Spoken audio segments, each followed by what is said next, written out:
Hi guys, it's Kalil from Team Shift here. Today I wanted to showcase my top 64 Euros deck profile. I went 9-2 in Swiss, so finished X2. My only losses were to Gold Pyropunk in round 3 and then to Jess in round 8 because of a game loss. I had 2 Zeus on my deck list instead of a Mannequin Cat and a Zeus, so my fault, not much I can do about it, but she was really nice about it, to be fair. Like, she's trying to get a time extension and stuff like that, so, you know, really shout out to her, she's really nice. I decided to play Spright for the event. Just like in London from before. The reason being is because after the ban list, you know, I took a good look at it and was testing this deck again, just like before. And I came to the conclusion that the deck was still just as good as before. The difference is that you don't get the one-card starter as much. So it goes from 33% to 22 in an opening hand of 5, which does make a substantial difference, as the lack of starter did show, especially in the later rounds or in the grind games. But overall, the deck is still just as powerful, and I did replace it with other cards as well, and I just changed the list up based on what I was seeing. So the list is somewhat different from London. There are a few similarities, but quite a few differences. But we'll go over that now, and I'll explain like further into the deck profile. Just before we do get into it, actually, I did want to give shout-outs at the start, instead of at the end, just because I feel like these people really deserve the shout-out. So yeah, shout-out to Team Shift, just because my team is the best. I love them. They are the best, and they've helped me with everything. Specifically wanted to shout out Cameron Garoshi, because he tested with me so much from the point before Nationals to now. I wouldn't have had such easy cash matchups if it was not for him, so thank you. I want to shout out Carl and Luke for both fearing with me and allowing me to stay at their house and just test with them a bunch. I definitely wanted to give us out to Polly as well, Brandon Polly, for coming on testing with me as well a bunch, because it's just really, really good to just get us all on testing a lot more than we normally do, and it really felt like the work paid off. And I feel like without those people, I wouldn't have been able to top Euros in the first place, so thank you to all of you. But yeah, let's go on with the deck profile. On with the deck profile, we played 40 cards in the main deck just because it's standard. I just want to be as consistent as possible. So we'll just start with the Sprite stuff first. So for the Sprite stuff, we played 3 blue, 3 jet, 2 carrot, and then 1 red. And then spells, 2 starter, 1 smashes. So I didn't want to go over this too much, but I will just say these are standard. You'll obviously play them as well as this too. And you'll play one of these. I suppose the weird things at this point is these two, which I'll just go over a little bit more. So this was like a call on the meta. I thought that there'd be more board break. It'd be more like a board breaker format. I was seeing more evenly as I was testing on like things like that, Dueling Book and entering tournaments prior to Euros, and I was seeing a lot more evenlies, Darkrollers, things like that. And obviously, like, you can't play through Darkroll if carrot's on board already, but if you've got like the starter, you can get the extra carrot. But I came to the conclusion that I wanted to see carrot more. Tactics is also a really popular thing at the moment, and I was seeing people on Frost sometimes, so I felt carrot was better than red, and I wanted the extra 2 just because you're lacking a starter now. And it really came up a lot. Like, a lot of the time I was getting carrot, and like people would have the evenly and they just couldn't use it, or it made it really awkward for them to just try and bait out a monster effect and then tactics me because carrot's there. And as long as I'm thinking about the priority of what I should be stopping, carrot goes in super hard. It performed really well for me at the event, and a few times people got really caught off or thrown off by the fact that I was playing a second one. In my match against, I believe, I want to say it was Cash. He was going to use a spell, and I can't remember what it was, but I gigantic affected. He let it go through. I summoned the carrot, and his face dropped, and he's like, "Oh gosh," because he realized that I was playing a second one. So came in like that. And then the reason why I play Smasher is just because I don't see a world where I wouldn't play it. I think this card is absolutely insane, and especially in this variation where you want to have if you want to have a follow-up board in like turn 2s or turn 3s, you want to be searching this to stop something else, and then just clearing boards as well. It can also get through impermanence every once in a while too, like Smashers plus this forces Sprint to go through. So I like Smashers for many reasons. I wouldn't not play it. You can't play Double Cross in this variation as much, just because there's not many situations where Double Cross is valuable, to be honest. So just didn't really see the reason for it. I was siding it at some point, but towards the end I just took it out. For the Tri-Brigade stuff, we changed it a little bit from the last list. So now we're playing 3 kit, 2 Nerval, 1 Karas, and a Revolt. So the change was just minusing 1 Karas plus 1 kit. And I actually explained it in my last list. It's just simply with the fact that like kit is just the better one. Kit plus blue can chain block Ash Blossom, and Ash Blossom, most people are main decking it, if not everyone at the moment, if they can. So I think it's important to force through the sprint at least, because then if they do stop you on the Gigantic, at least you've got some kind of board, some kind of ways to play. So it comes up quite a lot in that regard. I never missed having a second Karas. Maybe once, but not that big. And I wouldn't change the package either. I don't think you want to actually draw Tri-Brigades. Drawing double this is terrible, as mentioned before. And then for the Nimble package, it's just the standard three Beavers and 2 Angler. Yeah, not much to say about this. It's just standard. You have to play it. Yeah. And then for the non-engine, so we played 3 Fenrir. I bumped it up from 3.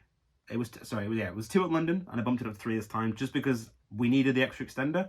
Lack of starter again. It's kind of the reason why I played a second Carrot, because I just wanted another body, another way to special summon, another way to play through things. And I mentioned it before again. Fenrir plus a 2 is the combo, so you just need this plus any 2. Doesn't matter if you've normal, special, whatever 2 it is. As long as it's the 2, we good. And this card went in. It was really good going first, going second. I like the versatility of it. I don't know why people don't main it more if they can. It just seems like such a powerful card. It's so good in Swiss as well, because people just find it really awkward to play through. Like, you're getting a banish from it most of the time. And then for hand traps, the only ones we actually played were Ash and Impermanence. I did see people play Nib a lot more, and to be honest with you, I didn't think Nib was a bad option. But I just wanted to stick to my game plan. Like, my read on the meta, again, was that it was ball breaker format. More people were playing ball breakers, tactics, thrusts, evenlies, dark rulers. So I did not want to play into thrusts and tactics as much as possible. And that's another reason why I'm playing the second Carrot. So these went in hard. I barely got tactics, and I barely got thrusted throughout the whole event. And that is, and I want to say that is because of the list I played. So wouldn't change it, honestly. Maybe in the next month or 2 when it becomes more hand trappy again. But at this very moment, I think it was fine. And then for the rest of everything else, we just played 3 Darkroll, 3 tactics, and the burial as well. We'll just put it there. These are just, I think Darkroll is really insane in this format anyway, because you can just go Darkroll into Zeus, as I mentioned before. And I made the call to play 3 tactics. I'll be honest with you, did not perform as well as I thought it was going to perform. I was like, sometimes it was just dead in my hand at multiples, which was kind of frustrating. But other than that, like, when it did go off, it was really good, and I did like it. But I would have probably in the future bumped this down to 2, just because it didn't really feel as good as I thought it was going to feel. But Darkroller, whenever I drew it, it was just a blowout. It just won every match. I used it pretty much. But yeah, that's the 40. And then we'll go to extra deck next. So for the extra deck, it's actually a little bit different as well. So for the Tri-Brigade package, we just played 2 Ferrogy, 1 Bear, 1 Shurake. And we'll put him there as well, just as an honorary, because it is a part of the package as well. Yeah, make fun of me for having only 1 Starlight. But yeah, essentially, we were playing 1 up until about a week ago for the Ferrojeets, and then I just had to get over myself and go, okay, because I'd only just purchased this, by the way, and I really wanted to just want to play 1, just because I didn't want to have a second Ultra one. And I was like, Kalil, get over yourself, just play 2.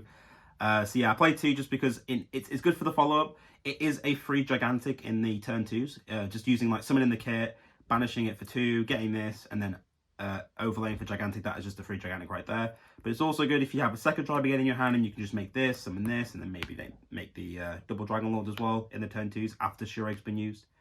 So yeah, it did come up quite a lot, and I don't regret it at all. I'm really glad I played it at 2 in the end, to be honest with you, because it was like either a second of this or a second Shurake, which is what I was playing before. But second Shurake, actually, if you play the deck perfectly, or if you play the deck perfectly or correctly, the second Shurake just won't come up, to be honest with you. So I just didn't need it. And then we also played the 1 IP, 1 Pit Knight, 1 Appaloosa. This is for the combo, the 1/2 card combo where you can end on Pit Knight and IP. Because the idea is that you want to go chain 1 against Cash. It's chain it 1 IP, no response, chain it 2 Pit Knight, put these 2 away, make Appaloosa. And now if they're playing Kashtira, it's just checkmate, because you've got a revolt. Say you got Appaloosa for 2, Kashtira can't summon, Rise Heart can't summon, well, can't use effect, so you Gucci. And I did make the combo pretty much every single time against most decks. And then I did play 2 Sprint still. It's just too important to not play in this deck. It's one of the most important cards in your deck, sometimes even more important than Gigantic. So you have to play it at 2. And sometimes nowadays, you don't just make the Pit Knight IP board. There are other types of boards you can make with this deck, and there's other combos you can do. And that's what I really wanted to try out in this event as well, is to try out those combos. Because like Luke gave me the idea of using Sprint more in the deck, and then it just kind of opened the door for me. So I mean, if you did want to see more of these combos, like how to do the Sprint Gigantic combo and end up with like the Tri-Brigade setup as well, I can show you that in another video. But yeah, Sprint on its own is just too important in this deck to not play. And then we played double gigantic. Again, this is also really important to follow up, and I would play it at 2 every time. I don't see a world where you play this at 1.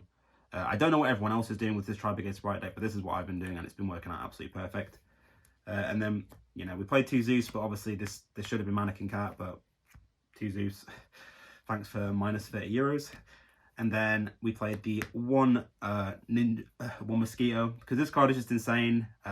People still don't know what it does for some weird reason. I have no idea why. It is what it is. But whenever I do something, I'm winning the game. And if not, it's just a 2 material Zeus, which is insane. And then for the side deck now, we play 3 Cosmic. Just good across the board. Very good card to side in. I don't really need to say more, to be honest with you, this one. We play 3 Bell. This was over the Bestials, because you can play the Bestials with a Bell. It's for the Gimmick Puppet lock. For Bestials as well, to be honest, if you play against Dragon, you can do it on the Bestials, which can come up. But it's also for Lab. I thought Lab was going to be played a lot more. I only played against 1 in Swiss myself, but this goes in straight away against the... is it the Big Welcome? I think it's, yeah, Big Welcome you can do it on. I played against Marincess in round 8, and I sided in against that as well, and it went in pretty hard too. So I just like the multi-purpose of this card. I think it covers a few more matchups across the board, so that's why I played it over the Bestials. And then we played the evenly match just because some decks hard fall to evenly and some decks don't. So you just got to be careful which one you want to put in. I was maining this over Darkroller, and I even tried maining both of them up until the event, to be honest with you, when I came to the conclusion that this card's just actually not as good as it is. It's really blowout against some of the decks, but not also. You know, like Lab and Cash, for example, I think that Cash, a lot more of the time nowadays, have to set up a kind of big board resources and put them on the board, and this just blows them out. And then if it's just the right heart to clear out, I'm good most of the time. And then we played 3 Antispell. I think this card was the best trap card going first across the board at the moment. There's so many decks that you got to plan for, and a lot of them are just playing spells. You know, against Lab doesn't do much, but against most other decks, it can be quite blowout. Ironically, though, against this deck, it doesn't do too much unless they've card drawn Dark Rolls and Tactics. But other than that, you know, it went in hard. Whenever I flipped it up, it was just game, like every time. And then I also played 2 Judgment just to complete the go first strategy, because I am playing Dark Roll in the main deck and Tactics, which is 6 going second cards, and you could argue Fenrir is a going second card as well. So we wanted to go a little hard on the go first options when we are going first. And Judgment was really, really good for me. Really, really good. I would definitely play this again, actually. Like, it was a call that I made, like, a few weeks before, and it just really performed. Like, it was going hard. I can't lie to you. And then we played the one Red Resonator as the last card just because time. And again, it did actually, you know, came up when it came up. There was actually the one game it did come up for me, or maybe, did it come up 2 games? I think it only came up 1 more match for me. But the match it did come up, I drew it for turn, obviously. So in the match, I played in my main phase for 8 minutes because I essentially had to figure out a way to put this to the bottom of my deck with Fenrir and then get it out. And I was able to do so, which is pretty cool. So literally, like, Fenrir, linked Fenrir away for whatever. I think I linked it away for another Fenrir, then put it to the bottom of my deck, then made Gigantic, summoned it, and then had exactly 200 life more than my opponent to win as he burned me with Masquerade. So that was pretty fun.